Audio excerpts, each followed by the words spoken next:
اصدقائي هم الاولى دايما ان هم يقولوا، ولكن بناء على صاحبتي وحبيبه قلبي تونه شعباني هي المصره وعايزه تسمعني قبل ما تمشي، فاسمحوا لي معلش بقى ان انا هتعدى واخد حق مش حق. نيرون فلتمنحني عود ثقاب كيما اشعل كل حرائق روما داخل جسدي واغفر بعيدا واقر برغم فراري هذا اني مخطئ، فالقدر المرسوم فوق جبيني يقرأني انا انسان. واقف تحت شباك الملأ حاسس بشيء هيحصل للوطن، رافض اعدي الشارع خطوتين واحلامي بتتخانق على نفسين، شهيق الصمت الرافض على صدري وانا بمضي باحساسي، زفير اليأس يملاني ويحلف لي ما انا ماشي، ولما الوقفه بيا تطول والاقي الزحمه تملاني اروح من روحي اتخبى، لا يلمحني خيال ظلي بقاوح زهوتي ونصري وكدت ضحكه مرسومه على فجري، مانيش حاسس كده بفرحي، اكون يمكن كده بحلم واقوم من النوم على شلوت وكم شتمه وتبقى الليله مش فايته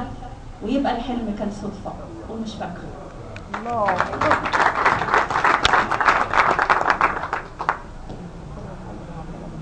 دي اخر قصيده كتبتها، فاسمحوا لي برضو معلش ان انا هطول واسمع. احساس فظيع، احساس فظيع لما تحس انك بتعيش مش محسوب غير انك حي